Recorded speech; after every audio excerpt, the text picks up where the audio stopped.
Hello friends, so today we are going to solve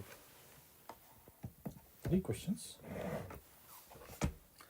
and these three questions are from electrostatics.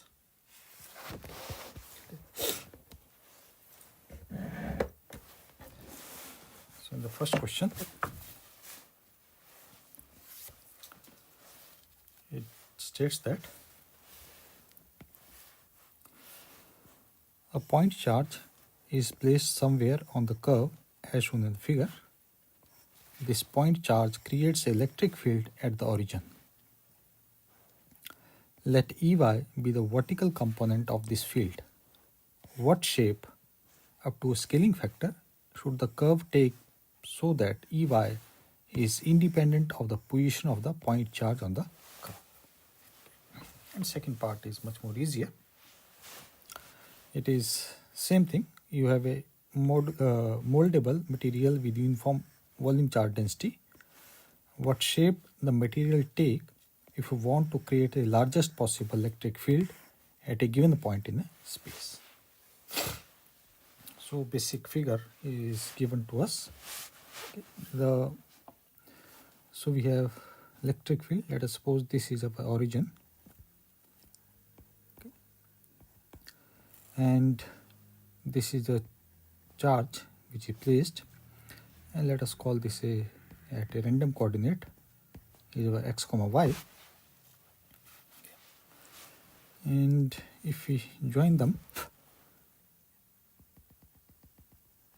let us suppose r is the distance, and we have to find out that this position so that EY, that is a vertical, this will be my EY and this will be my EX. Okay. And so let me redraw this figure. So we are only interested in the, let this be point A, and this is our origin O. So we have a point A, and it is having some charge. Coordinate is x comma y, and this is our origin, and here we are having this is x coordinate and our y coordinate, and let us assume that this angle is our theta. Okay. And like you said, the distance is given as r. Therefore, we can say that our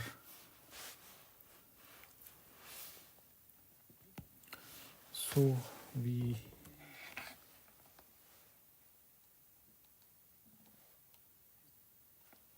second.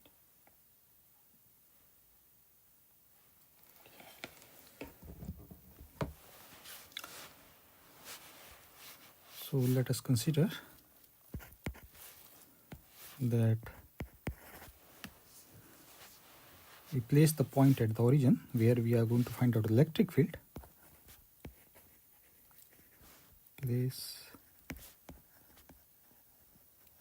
the point at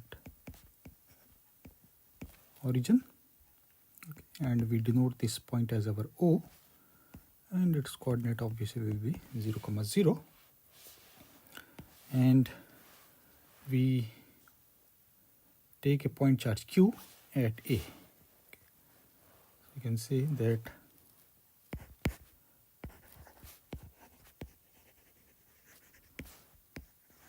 the point charge Q is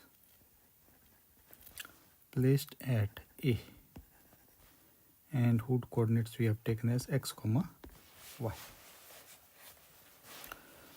Therefore, we can find out our distance r will be equal to over x square plus y square. And electric field due to this point charge at the origin,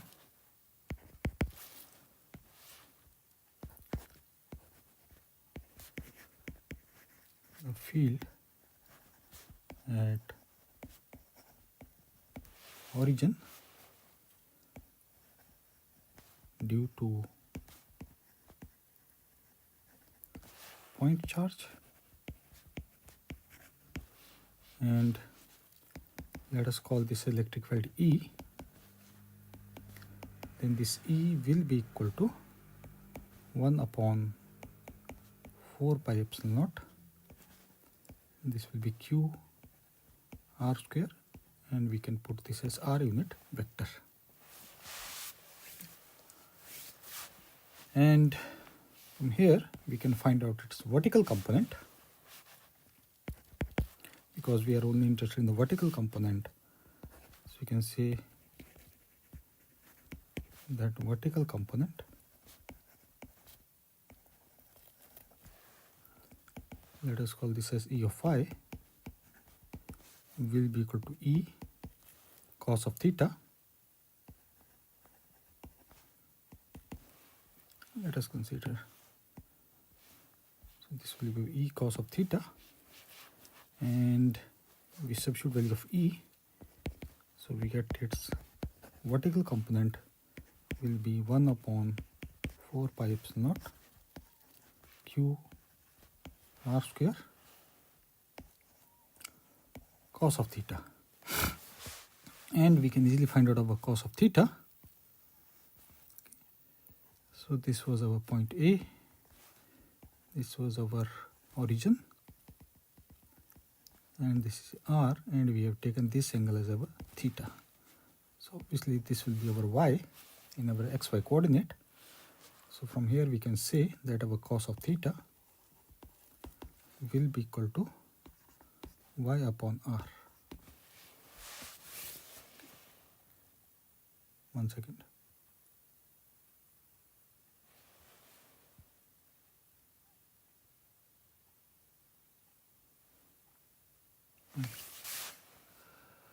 One second.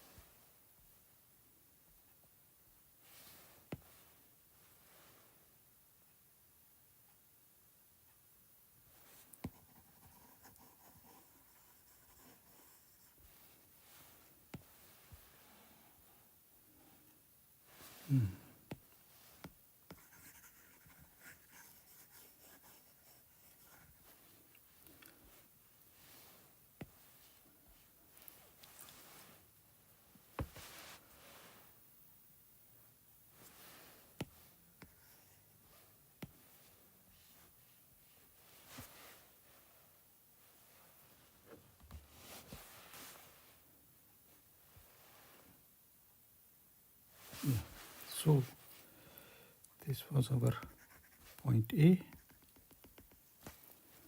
and this is our origin, and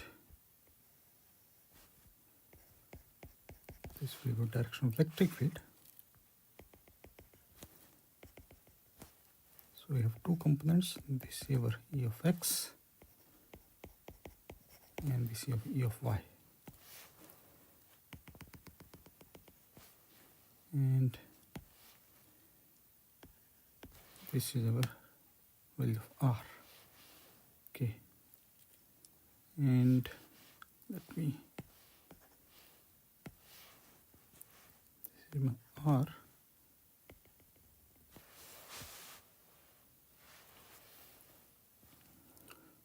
So this angle is our theta,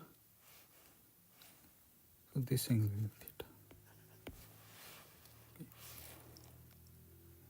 And this will be 90 minus theta, and this is y. Okay. Sorry for that mistake. And So this angle we are going to get this as a theta.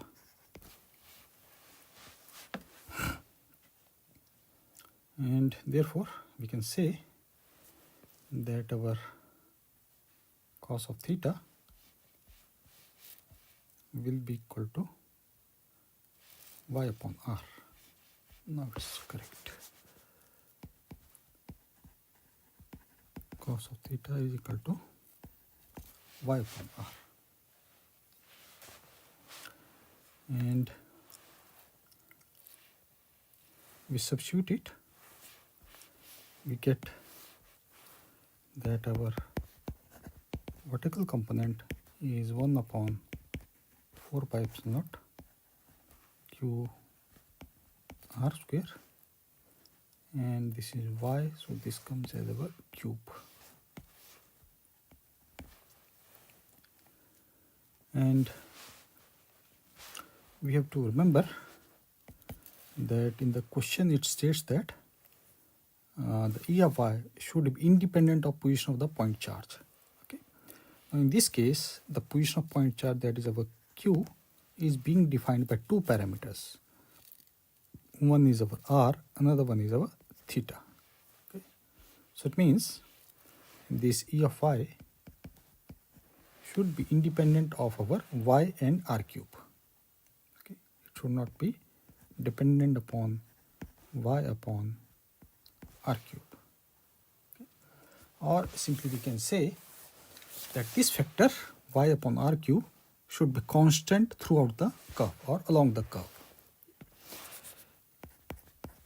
So you can say that Ey, or we can say for Ey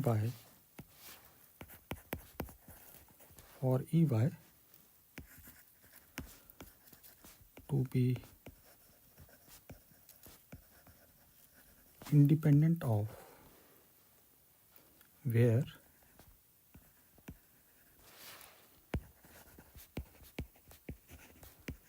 charge is placed on the curve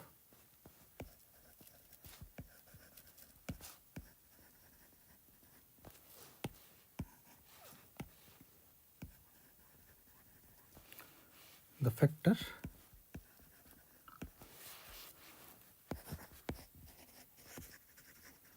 and the factor is our y upon r cube must be constant along the curve.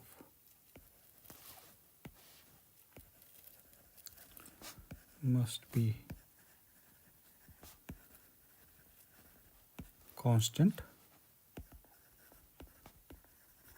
along the curve.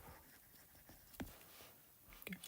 So it means the curve, that is y upon r cube, this ratio should be constant, and let us denote this constant as c, or we can say that y is equal to c times r cube.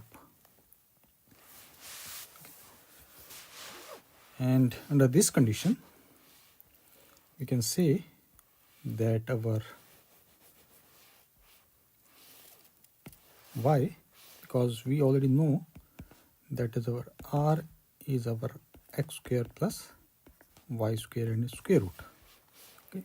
So if this condition is to hold and c is a constant, therefore we can write the y should be proportional to our r cube, or we can say if we substitute value of r, y should be proportional to our x square plus y square, and this comes as our 3 by 2.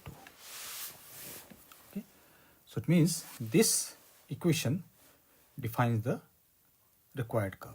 Okay. That's why in the question it is also mentioned that it should be up to a scaling factor. So c is giving us a scaling factor. Okay. Up to overall a scaling factor. Okay. So this was our part A, and part B is more or less, you can say, a theoretical one. There is not much of analytic thing in that. So we are given that in part B, and part B states that the shape that produces the largest possible electric field at a given point. And for that, we are going to consider that, let us consider a field at a fixed point, any point, and due to a volume charge element, that is our dq.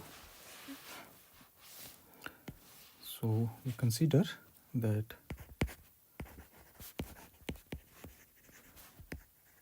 the field at a fixed point due to a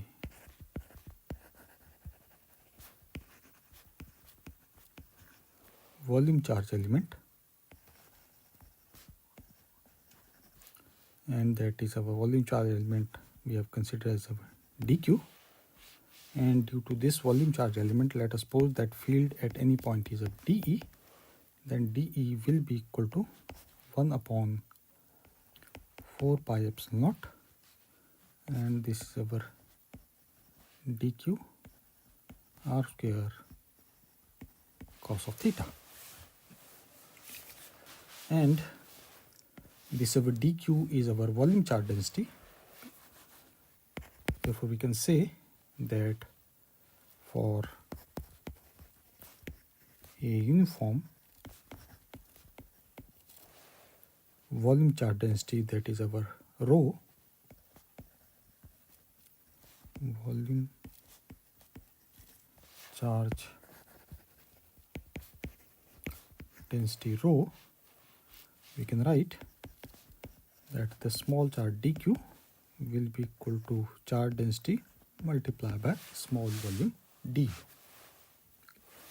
Therefore, we can say that our small electric field will be proportional to our cos of theta r square times dV. So, in order to maximize our field, or we can say maximize our total field,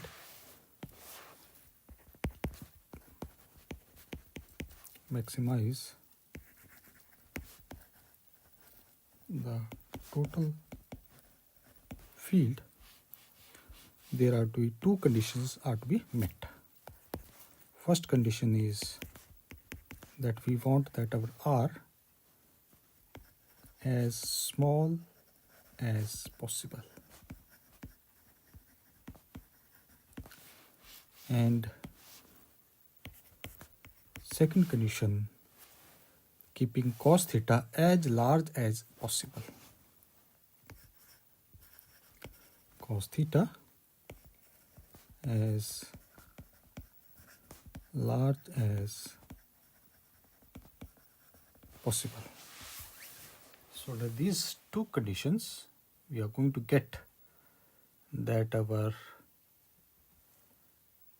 electric field is maximum. Okay. And so basically, which means that if we want our r to be as small as possible, we want that moving charge closer to the observation point, closer to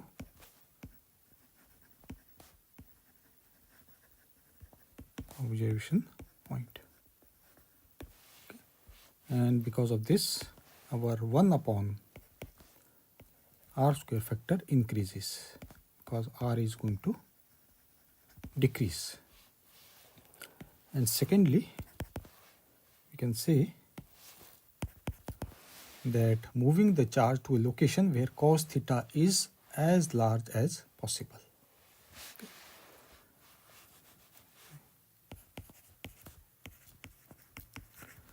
Moving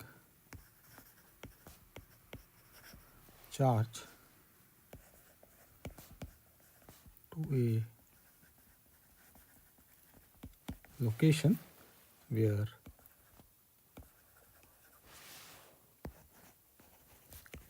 cos theta is large.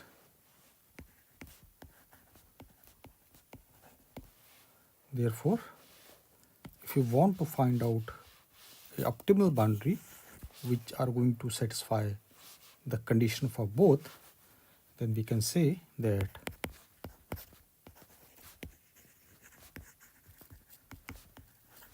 the optimal boundary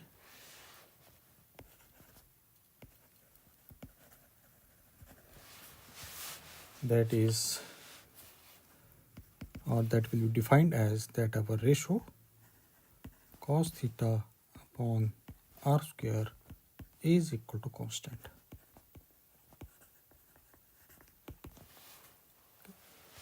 And this condition basically describes a sphere whose surface is tangent to the observation point. We have already seen that. So we can say this condition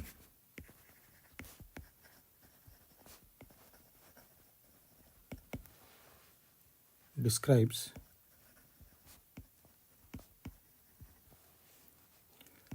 a sphere whose surface is tangent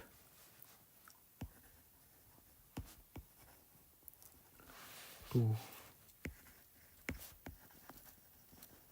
that point. That we have already seen that the equation is our y is equal to x square plus y square and 3 by 2. And that condition is based on the same concept that the ratio of y upon r cube is equal to constant. And similarly, in this case also, cos of theta upon r square should be equal to constant. And we want that, because we want that our theta should be as large as, sorry, not theta, but cos of theta as large as possible. We know that maximum value of cos of theta is equal to 1. And it means the value of theta should be equal to 0. And that is only possible when there is the condition of tangency at that particular point. Because the angle theta, if you look closely, so this is angle theta, and we want this angle theta to be as small as possible. Okay. And that will be possible under the condition of the tangency only.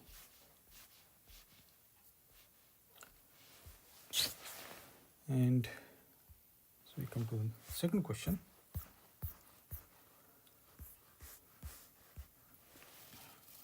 It states that what is the electric field at the center of hollow semi-spherical shell with radius r and uniform surface charge density sigma, and use the result to show that electric field at the center of a solid hemisphere with the radius r and uniform volume charge density rho equals to rho r upon 4 epsilon. And this is comparatively easy. Okay. And in this case, we are given that we have a hollow hemisphere. So let us draw the hollow hemisphere. And this is hollow hemisphere. And let us suppose this is center. And this is the axis. And so we consider this of radius r. And this is our region O. Okay. And we are given that is a charge density is already given to us. Okay.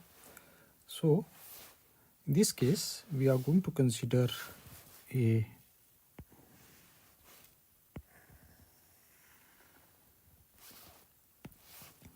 so let us consider you can say, let me draw it here, then I can draw. So we consider a small surface, okay, thin circular ring, and let us call this point as A, and this point is our O. So let me draw only our ring part.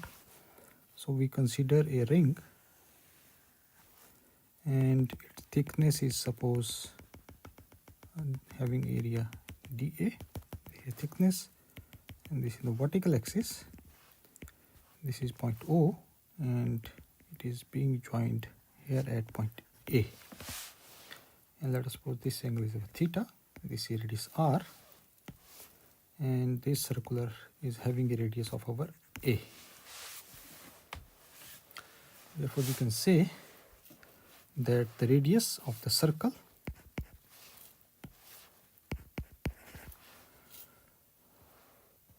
so we consider a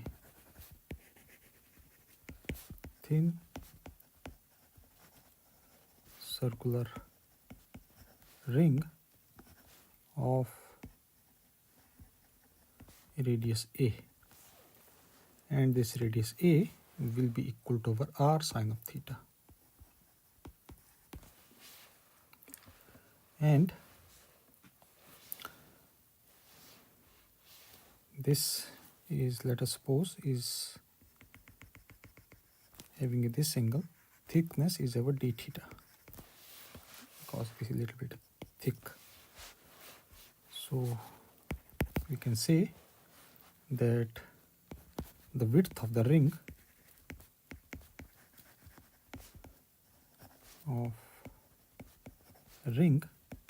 will be equal to over r d theta.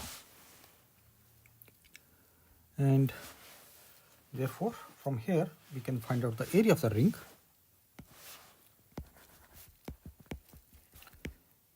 Area of the ring, and the area will be, of course, circumference multiplied the width. Circumference is 2 pi a, so this comes as ever 2 pi a multiplied by the width, and a is our r sine of theta, so this comes as 2 pi r square sine of theta d theta. And from here we can find out the charge on this ring. Charge on the ring, and let us suppose that is our dq, and dq will be charge density multiplied by the area. So we get this charge dq will be equal to 2 pi r square, and we have this as our sine of theta, and this area of ring is our dA, and sine of theta, and this comes as our d theta. And from here we can find out the electric field at the center of the ring. You can say that field at the center of the ring, and let us call this as our dE. Then we can say that our dE will be equal to 1 upon 4 pi epsilon naught dq upon r square, and obviously its direction will be radially inward.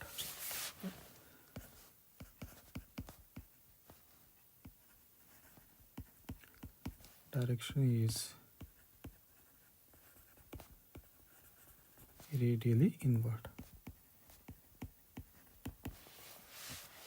And if you look closely, you can just draw it here again.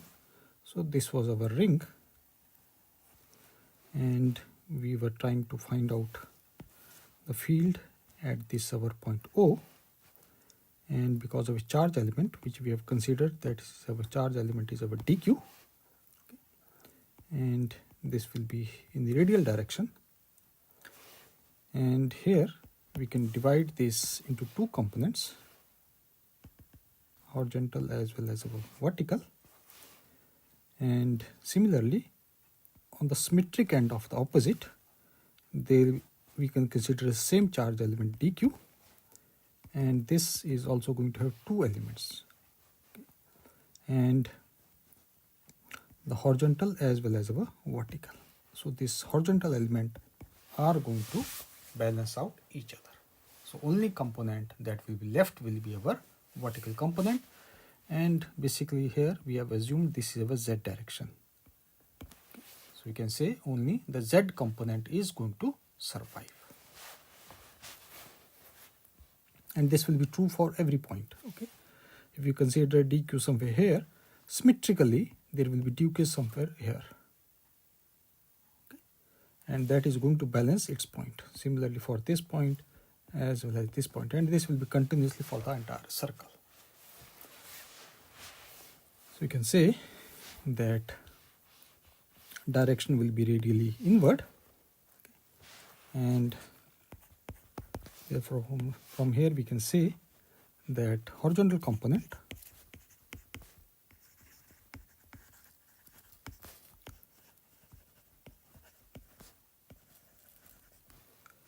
cancel by symmetry.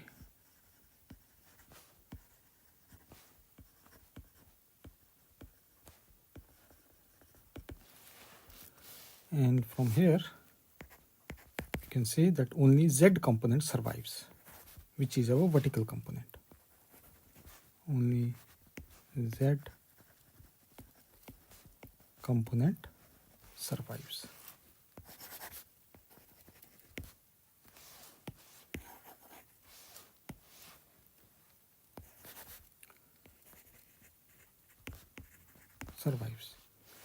And so we can say, because this angle was our theta, therefore we can say that the z component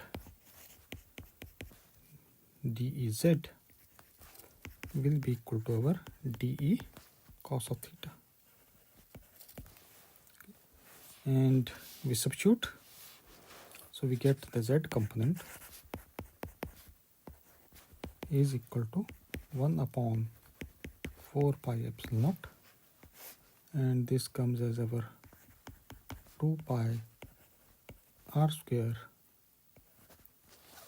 sine of theta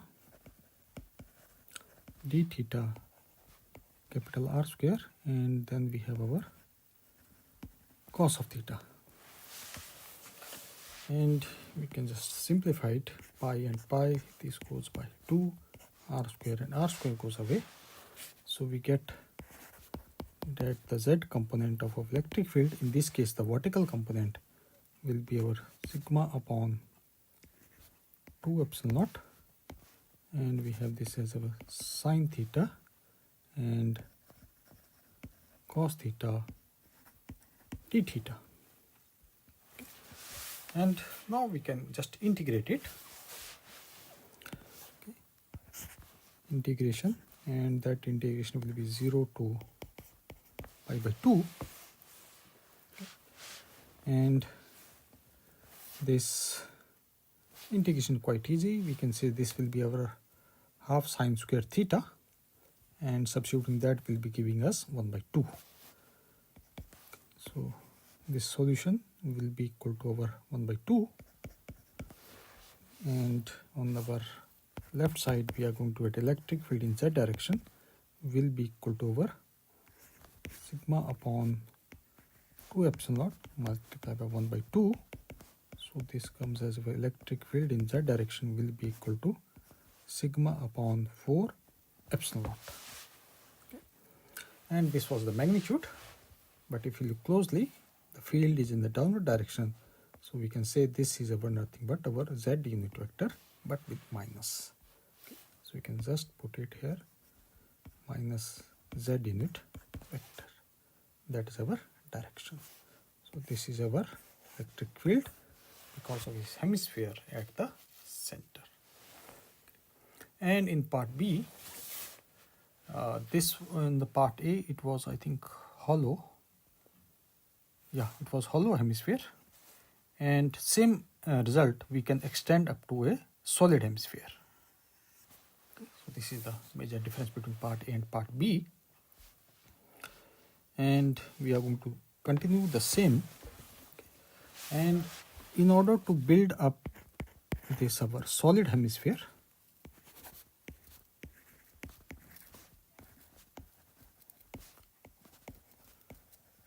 this solid hemisphere we are going to break into thin shells.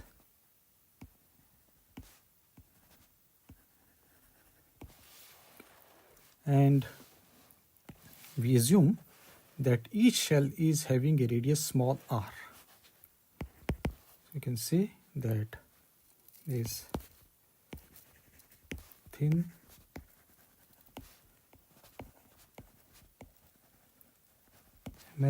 hemispherical shell is of radius small r and thickness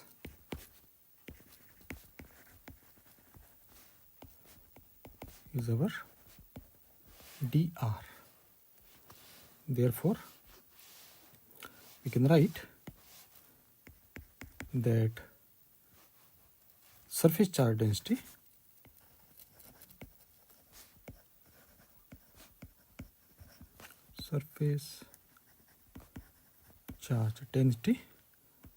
which is our sigma will be equal to rho times dr. And we already know, because of this thin hemispherical shell, the electric field at the center, that relationship we have already derived. So we can say that field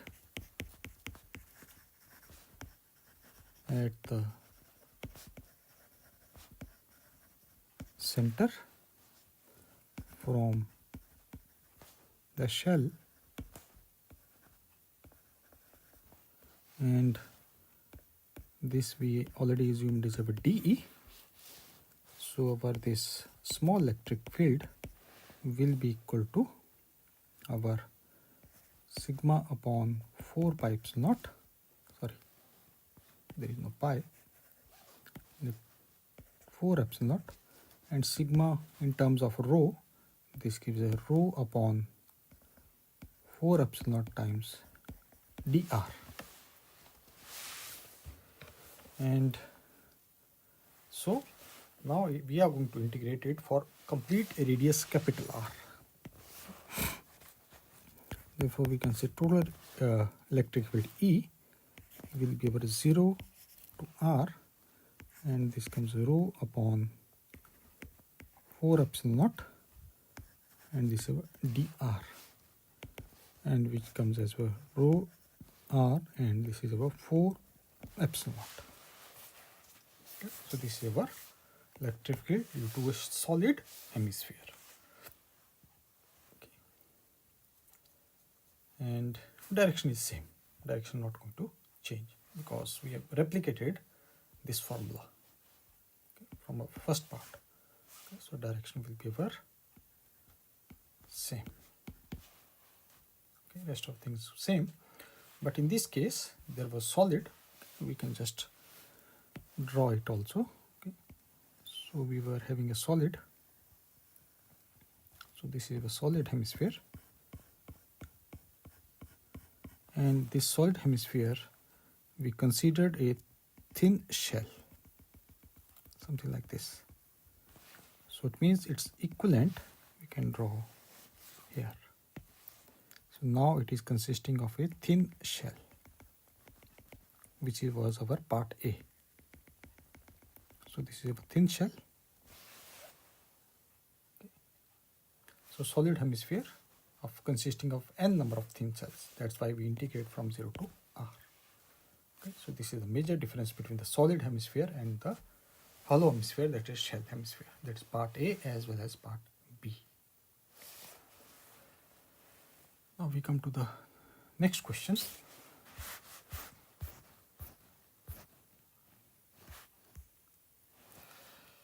In this question, it states that n point charges, each with a charge q upon n, are evenly distributed around a circle of radius r. What is the electric field at the location of one of the charges due to all others? In n tends to infinity limit, is the field infinite or finite? In n tends to infinity limit, is the force on one of the charges finite or infinite? Finite infinite limits are quite easy to calculate. we are first of all mainly interested in finding out what will be the electric field on one charges when the n number of charges are arranged in a circle. So we can just draw an approximate figure for that. Suppose this is circle and this is center, and there are n number of charges and they are symmetrically arranged on the circle, something like this. And we have to find out the electric field at any one of the charges. Suppose we want to find out the electric field at this point. Okay. So it means the number of charges because of which the electric field will be at this particular point will be n minus 1. So we have to take care of that. Okay. And let us assume that all these charges are having charge q. They are having same charges.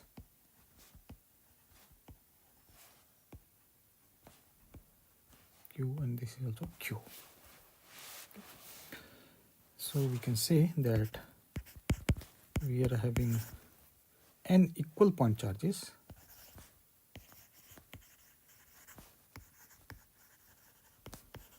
n equal point charges, and with each having charge q, then this q will be equal to q upon n.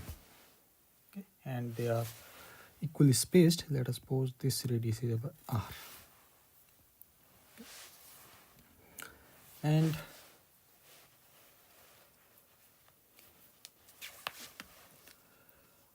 in this case, let us consider that, okay, and this is quite easy to understand also. Let us assume that the angular separation of the kth charge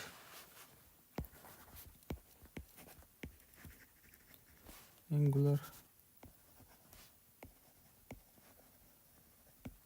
separation of the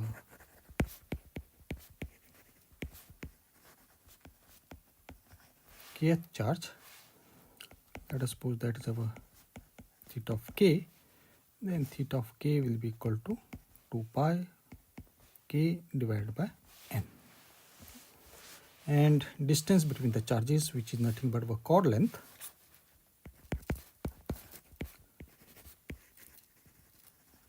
distance between the charges, which is nothing but our chord length, and let us call this as small r of k, and this will be equal to our 2r sine of theta k divided by 2, and we substitute value of theta k, so we get this as 2r sine of pi k by 2, and this is quite easy to drive also.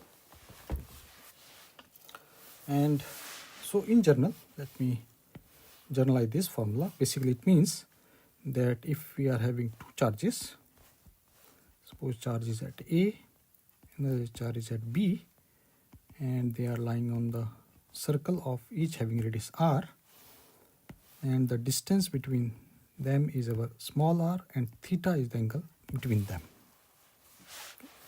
Therefore we can say that this value of r will be equal to 2r sine of theta upon 2. Okay, this is the meaning basically of this question, and this we have generalized for the kth charge. Okay, let us try to sort it out. Okay. And let us call this as center as O, and therefore our, so this triangle AOB is isosceles triangle. You can say that our triangle AOB is our isosceles triangle. Okay. And let us draw a perpendicular AB. So obviously it is going to divide, this will be over theta by 2, this will be over theta by 2, and this distance will be over r by 2, and this distance will be also over r by 2. Okay. And let us call this as point M. So you can say that our OM is perpendicular to our AB. So it means angle AOM will be equal to theta by 2. And we can also say that our AB was equal to capital R. Therefore, we can say that our AM will be equal to, sorry, not capital R but small r. AM will be equal to our r by 2. Okay. And this is 90 degree. Therefore, we can say that our sine of theta by 2 will be equal to over r by 2 upon capital R. And we are interested in finding chord length, that is of r. Therefore, we can say that r will be equal to r sine of theta by 2. This is the same result which we have written here. Okay, so that is quite easy. And we can just generalize this entire formula for equally spaced charge. You can say that for equally spaced charge, you can write this as our theta of k will be equal to 2 pi k upon n, and therefore we can say that the chord length for kth will be equal to 2r sine of pi k upon n, okay, which we have already written. Therefore, we can say that our magnitude from one charge, so we can say that field magnitude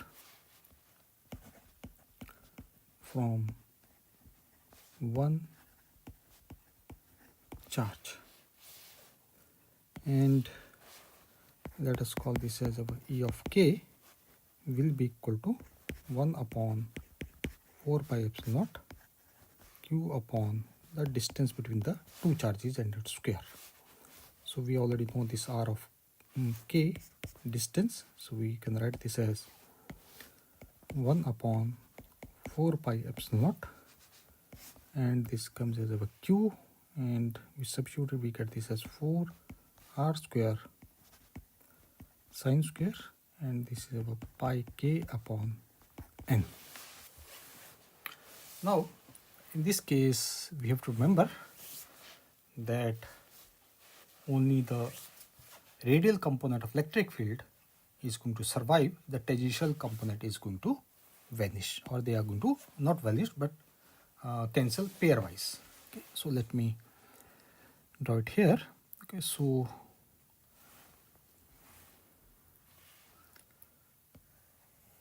this was our circle, and this is a center, and let us consider we have a point A, and this is another point B, so they are having same charge. Okay. And the angle between them is our, let us put theta of k, and if we, so this angle will be our theta k by 2, which I have already proved already. And so okay, so this was point A, and if we draw the, this will be the direction of the electric field at charge q because of B. Okay. And we can divide this into two components. One will be our tangential component, other one will be our radial component. And let us suppose this angle is our phi of k. Okay.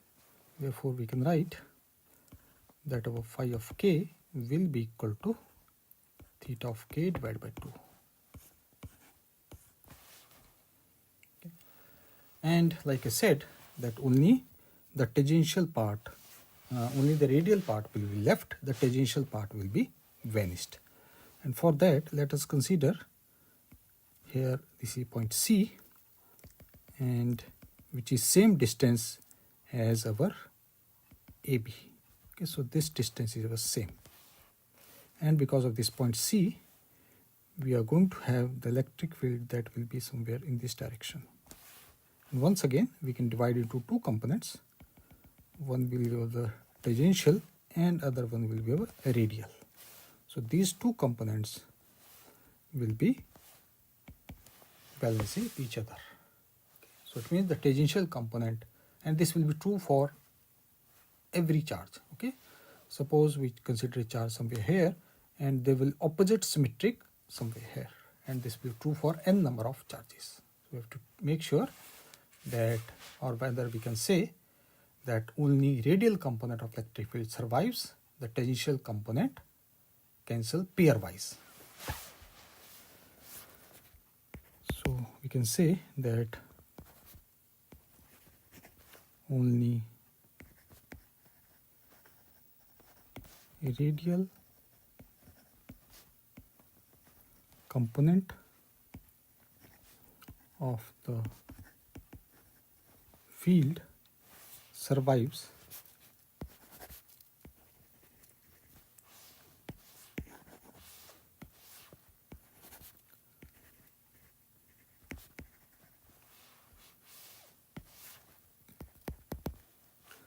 tangential component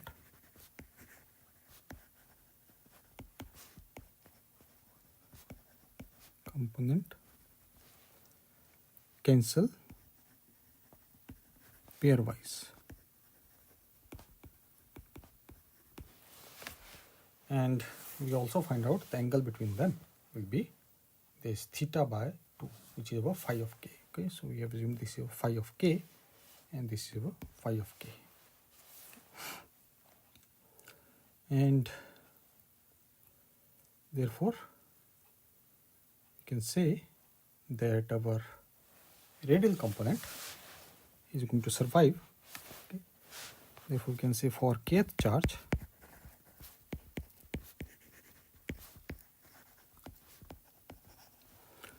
only the radial component is going to survive. So we can say that for kth, the radial component will be equal to our E of k, and we have this as cos of phi of k, and phi of k is nothing but theta by 2. Therefore, we can say the electric field for the kth radial component will be equal to E of k cos of theta k divided by 2. And we can easily find out substitute value of E of k. Therefore, we can say that E of k, the radial component, will be equal to 1 upon 4 pi epsilon naught, and this is q upon 4 r square, and this comes as our, this theta of k we have already written is our cos of pi k upon n divided by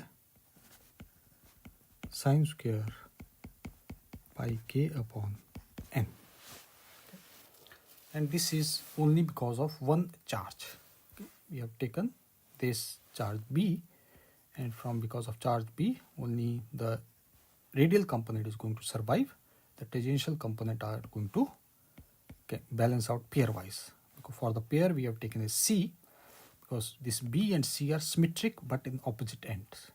So because of this, their tangential component is going to balance only the radial component. Okay, and this will be the EB, and this will be our EC. And therefore, we were having n charges, and we are supposed to, and those n charges were arranged in a circle in a uniform way, and we are supposed to find out the electric field at one of the charges, which is our, we have considered at charge at A. So total charges were n, and we have choose only one charge from there, so number of charges left will be n minus 1. So we are going to find out the electric field due to charges n minus 1 in total on the charge which is at the nth position. Okay, this is the basic meaning of that.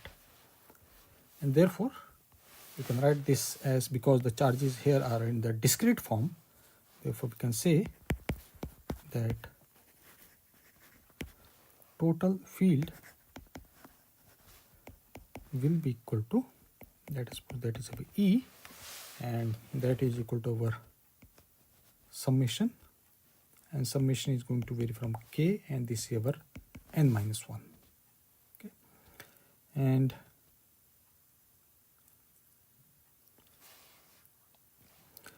this is our ER of k, and we are going to have this as 1 upon n, and we substitute ER of k, so we get a total field E will be equal to 1 upon 4 pi epsilon naught, and this is our Q upon, 1 upon n. This we knew that our this small q is equal to capital Q upon n, and this comes as our Q upon n, rather we can say 4n square, summation k varies from 1 to n minus 1, and this is our cos of pi k upon n, and sine square pi k upon n. So this is a total electric field at one of the charges because of n minus 1 charges. Okay, so here we are thus here, because the charges are discrete, okay, they are not continuous, they are placed at specific positions. So this is our sum form. Okay, and now we have to part B, and part B is just an approximation because we have to deal with the limit. So for that, if we can say for small k,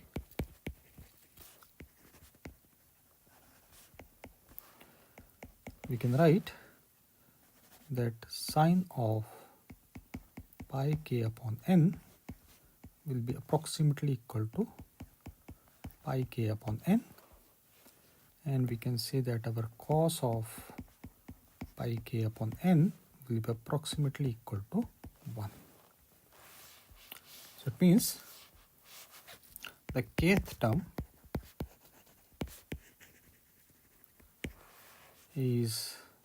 can be approximately written as our n square upon pi square upon multiplied by k square. Okay, and for the values of k, 1, 2, 3, and so on. And therefore from here we can say that each contribute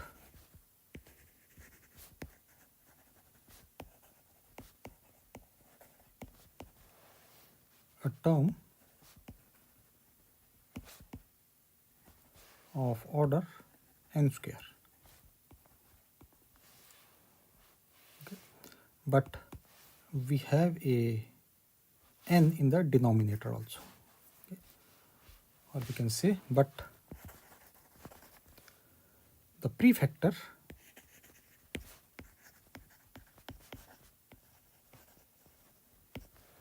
outside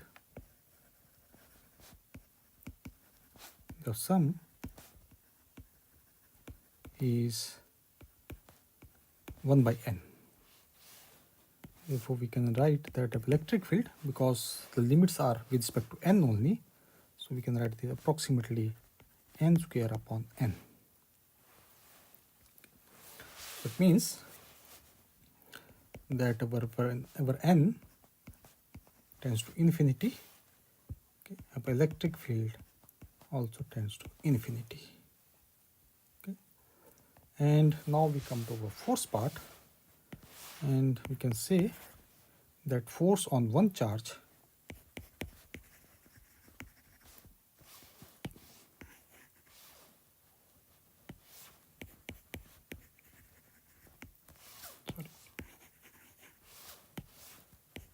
force on one charge, that is F is equal to Q times E, or we can say this will be a capital Q upon N times E. So it means that our N tends to infinity gives that the force tends to 0. So these were the 3 questions for today's. In this we have to take care only for our, because in the last video also we dealt with a question something like that, in which we were dealing with the tangential part. Okay, so we have to make sure that the tangential part is quite balanced part. Okay, so in this particular case only the radial component will be left. The tangential part is going to balance out each other. So this completes all the 3 questions. Thank you.